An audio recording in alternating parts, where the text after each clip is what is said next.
सबसे पहले बर्फ बनाना हमने सिखाया।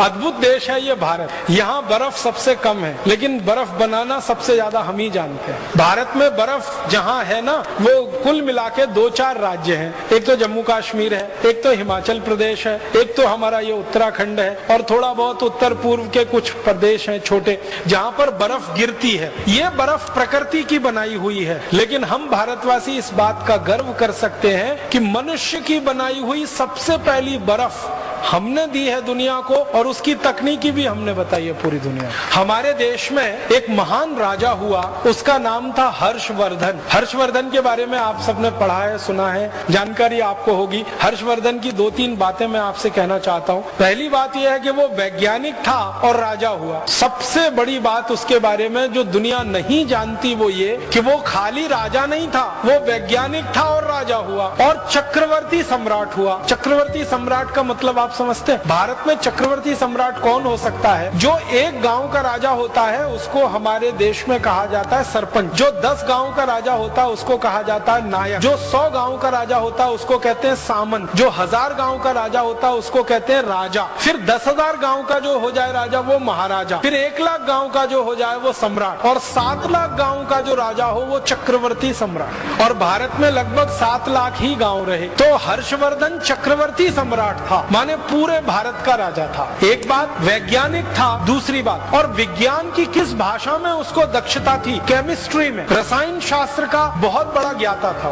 केमिस्ट्री उसको बहुत आती। जब वो राजा बना, उसकी बेटी बीमार हो गई और उसको बहुत तेज बुखार आया, तो पहली बार उसने अपनी बेटी का बुखार उतारने के लिए बर्फ बनवाई और उसका इस्तेमाल किया। हर्ष चरित्रम करके एक पुस्तक लिखी गई हर्षवर्धन के बारे में, और हर्ष चरित्रम में इसका विस्तार से वर्णन है कि राजा हर्षवर्धन अपनी बेटी का बुखार ठीक करने के लिए बर्फ का इस्तेमाल कर रहा है, और वो बर्फ बनाने की पूरी तकनीकी है। और राजा हर्षवर्धन का जो समय है ना, वो 6वीं शताब्दी का है, माने आज से लगभग 1500 साल पहले, 1400 साढ़े 1400 साल पहले। अंग्रेजों के यहाँ बर्फ पड़ती है, अमरीकियों के यहाँ बर्फ पड़ती है, फ्रांस में बर्फ पड़ती है, जर्मनी में बर्फ पड़ती है, लेकिन वो बर्फ बनाना 18वीं शताब्दी तक नहीं जानते। जिनके यहाँ बर्फ पड़ती है वो बर्फ बनाना नहीं जानते। बर्फ बनाने के लिए पानी को एक विशेष तापमान पे रखना पड़ता है और एक विशेष दबाव उसको देना पड़ता है। एटमॉस्फेरिक प्रेशर और टेम्परेचर दोनों को कंट्रोल करके ही बर्फ बन सकती है। बहुत जटिल प्रक्रिया है, आसान काम नहीं है ये, लेकिन हर्षवर्धन को ये मालूम था और उसने बर्फ बनाना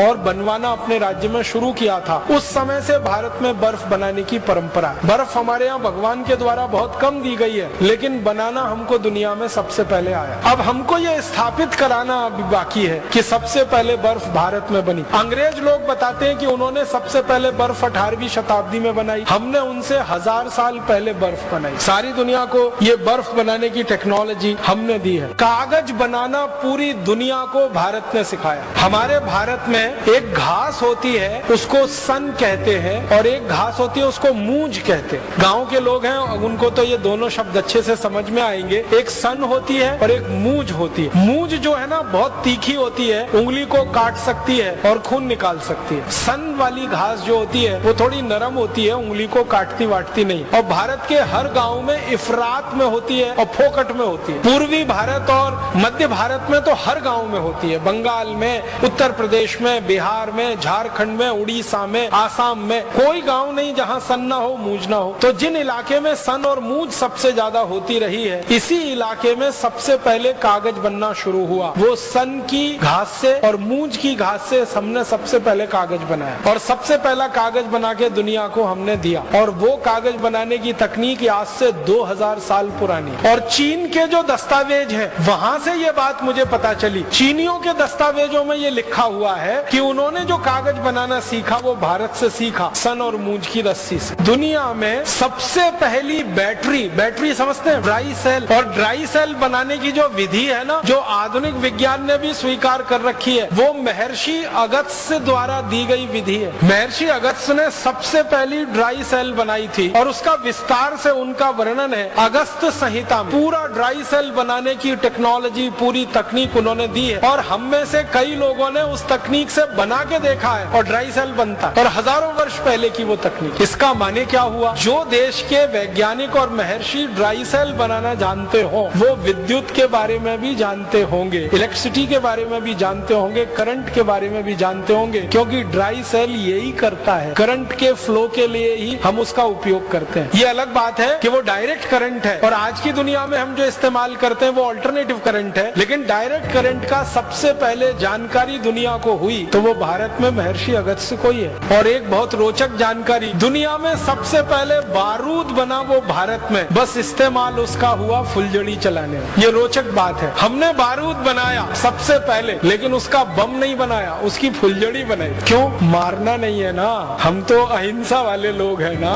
बारूद से मार भी सकते हैं, बम बना के किसी को ब्लास्ट कर सकते हैं, लेकिन वही बारूद फुलझड़ी भी बनाता है, वही बारूद वो चक्री भी बनाता है और वही बारूद से अनार बनता है। तो हमने बारूद बनाया अनार के लिए, फुलझड़ी के लिए, चक्री के लिए, हमने बारूद नहीं बनाया बम के लिए। और दुनिया ने हमसे बारूद बनाना सीख लिया तो उन्होंने फुलझड़ी नहीं बनाई, उन्होंने बम बनाया और दुर्भाग्य से फिर हमको ही मारने के काम में उसको लाया। दुनिया में सबसे पहला सिक्का, कॉइन जिसको हम कहते हैं, वो भारत ने बनाया और सारी दुनिया को सिक्का बनाना सिखाया। ये जो सिंधु घाटी की सभ्यता का अगर आप इतिहास पढ़ेंगे तो आज से 3-3.5 साल पहले का इतिहास है, उसमें सिक्के बनाने का बहुत विस्तार से वर्णन है और सिक्के की ढलाई करने के लिए बहुत सारी फैक्ट्रियों की जानकारी।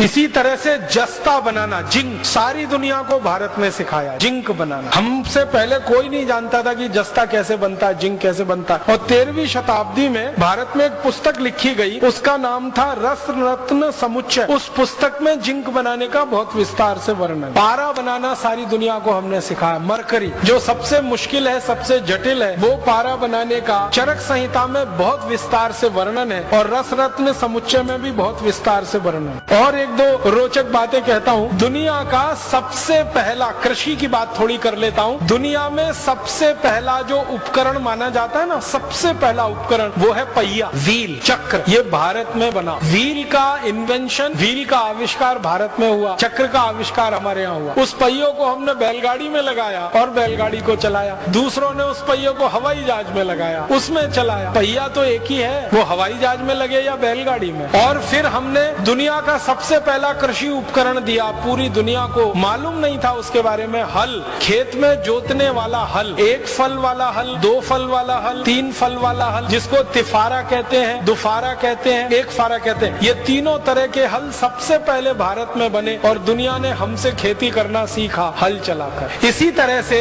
हसिया है, हथौड़ा है, बेलचा है, खुरपी है, खुरपा है, पवित्र है, सैकड़ों किस्म के कृषि उपकरण सबसे पहले भारत में बने और सारी दुनिया में यहाँ से गए, क्योंकि हजारों साल पहले कृषि भारत से शुरू हुई और दूसरों ने फिर हमारी नकल करके कृषि करना शुरू किया। कृषि में बीज बोने की एक खास पद्धति होती है, एक ही लाइन में बीज को बोना, ये सारी विशेष पद्धति मानी जाती है पूरी दुनिया में, ये भारत ने ही दी है। एक लाइन में बीज को बोना और पूरे खेत में कहीं से भी खड़े होकर देखो वो लाइन बिल्कुल सीधी दिखाई दे। उसके लिए उपकरण हमने बनाया जिसको अंग्रेजी में ड्रिल प्लाऊ कहते हैं, वो ड्रिल पवित्र हम लोग कहते हैं, वो सबसे पहले भारत में बना और सारी दुनिया ने उसकी नकल की। धान का बीज पहले रोपा जाता है, फिर पौधा थोड़ा बड़ा होता है, उस पौधे को उखाड़कर दूसरी जगह प्रत्यारोपित किया जाता है। ये जो टेक्निक है वो पूरी दुनिया को भारत ने सिखाई। धान के बीज को एक जगह बोना, फिर उसको जड़ सहित उखाड़कर दूसरी जगह प्रत्यारोपित कर देना ताकि उत्पादन ज्यादा मिले और खेत का नुकसान सबसे कम हो, ये पूरी दुनिया को भारत ने सिखाया धान लगाने की ये पद्धति। और सारी दुनिया में धान इसी तरीके से लगाया जाता है। ये हैरानी की बात है, दुनिया के 155 देश धान का उत्पादन करते हैं, भारत की नकल करके इसी पद्धति से वो धान का उत्पादन करते हैं। और एक महत्व की बात कि सारी दुनिया को जानवरों के मल मूत्र से खाद और कीटनाशक बनाना सबसे पहले भारत ने सिखाया। गाय के गोबर से, भैंस के गोबर से, बैल के गोबर से, गाय के मूत्र से, बैल के मूत्र से, भैंस के मूत्र से क्या क्या कीटनाशक बन सकते हैं, कौन कौन सी खाद बन सकती है, ये सारी दुनिया को भारत